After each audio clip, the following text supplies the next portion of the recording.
कनिया रे छौड़ा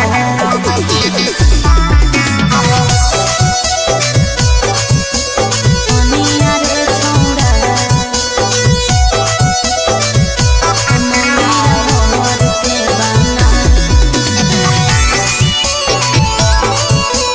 कनिया रे छौड़ा जहिया से लड़ल हो नजरिया गे छौड़ी। अच्छा दिलवा में उठा हो लहरिया गे छौड़ी।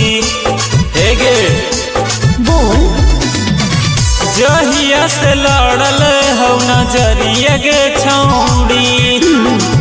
दिलवा में उठा हो लहरिया गे छौड़ी।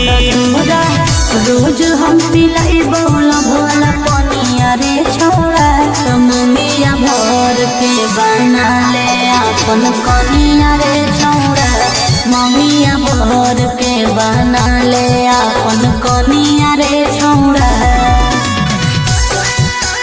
कनिया रे छौड़ा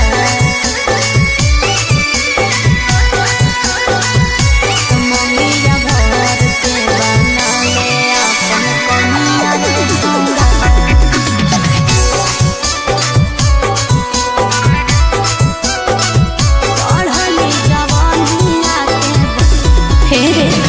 चढ़ली जवानिया के बन जोते ही मालिक रे सब गुण भरल कहियो नहीं हम ना बालिक रे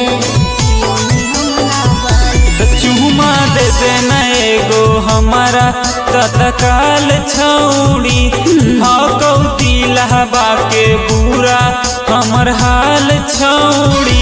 तोरे नाम लिख दिलियो है जवानिया रे छौड़ा ममिया भर के बना ले अपन कनिया रे छौड़ा ममिया भर के बना ले अपन कनिया रे छौड़ा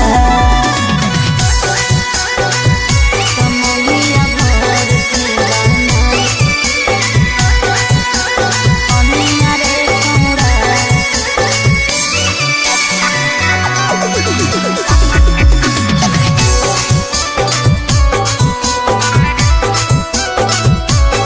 कनिया रे छौड़ा ऋतिक नरेंद्र बतिया कहियो सही रे लेत रही माजा कवनो रिक्स नहीं रही रे रिक्स नहीं रही छौड़ी चाटे दे हमारा प्यार के चटनिया गे।